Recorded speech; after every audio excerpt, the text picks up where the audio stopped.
Bonjour, nous sommes le mardi 5 mai et l'évangile de ce jour est toujours selon Saint Jean au chapitre 10, 22, 30.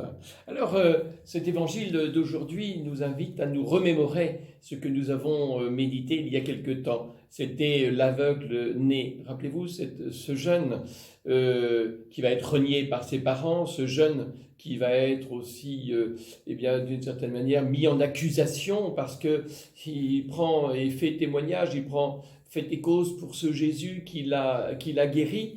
Eh bien, ce jeune finira, lui, par accéder à la lumière pendant que les autres sombrent dans les ténèbres et accèdent à la lumière pour, en finale de l'évangile, se prosterner devant Jésus pour le reconnaître comme étant son sauveur. De cet évangile, le Seigneur voulait absolument manifester une œuvre. Je vous rappelle ce qui avait été dit, c'est pour que les œuvres de Dieu se manifestent en lui. Alors, quelle est la différence? Quelles sont les différences entre les œuvres de Dieu et les signes de Dieu? Les œuvres sont des actes par lesquels Jésus agit et il est en train d'agir et en train de manifester le salut pour les hommes et d'associer les hommes à ce salut. C'est plus fort qu'un signe, c'est vraiment déjà en acte aujourd'hui l'œuvre de Dieu qui nous fait passer de la cécité à la lumière. Alors l'enjeu de notre texte d'aujourd'hui, c'est d'entrer dans l'unique troupeau qui n'a que le bon pasteur comme berger. Dimanche, nous l'avons entendu, il y a différents pasteurs, différents bergers, mais les autres sont des mercenaires, les autres escaladent, les autres profitent, volent, pillent, tuent. Et Jésus, lui, se manifeste comme étant le bon berger. Alors, Jésus retrouve cette incrédulité encore aujourd'hui, incrédulité. Combien de temps vas-tu nous tenir en haleine, comme si ces hommes n'avaient pas eu de quoi croire? Promptitude, à côté de cela, de Marie à croire et à dire « Voici la servante du Seigneur ». Voilà, ces hommes continuent à s'enfoncer dans leur incrédulité. Et Jésus leur dit « voilà, j'ai prononcé des paroles et vous n'avez pas cru. J'ai réalisé des œuvres et vous n'avez pas cru. » Alors, pourquoi cette incrédulité? Alors, qu'est-ce qu'il vous fera donc pour que je puisse véritablement accueillir de votre part un acquiescement de foi, un engagement de foi?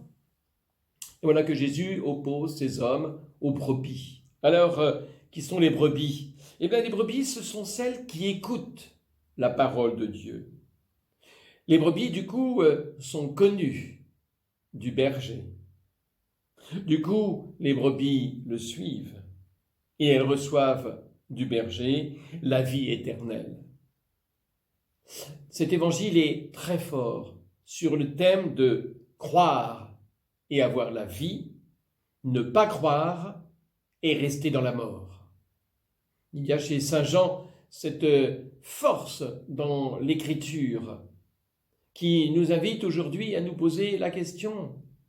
Oui, qu'est-ce qui dans mon cœur est encore à convertir? Qu'est-ce qui encore en moi ne croit pas complètement en la parole de Dieu? Qu'est-ce qui en moi n'accepte pas encore totalement le bon berger? Il y a certainement encore à convertir des morceaux de ma vie, de penser, d'agir, d'exister, d'omettre.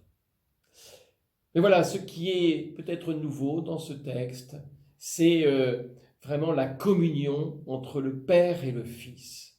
C'est un mystère qui est à méditer. Le Père aime le Fils aime le Père. Et Jésus le dit, nous sommes un, nous sommes communion. Et cette communion s'exprime par le fait que personne n'arrachera les brebis au Père et personne n'arrachera les brebis au Fils, au Christ.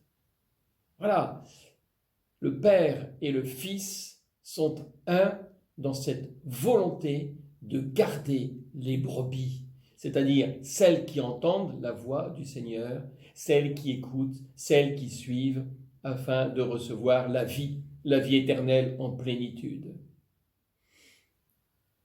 Contemplons cet évangile, contemplons véritablement cette réalité dans notre cœur, méditons-la, faisons oraison avec ce texte en contemplant le Père et le Fils qui tiennent à nous, à tel point que rien ne peut nous arracher au Père, que rien ne peut nous arracher au Fils, sauf peut-être notre incrédulité. Alors, Seigneur, fais grandir en moi la foi. Fais grandir en nous la foi. Fais grandir en ton Église la foi. Christ est ressuscité. Alléluia.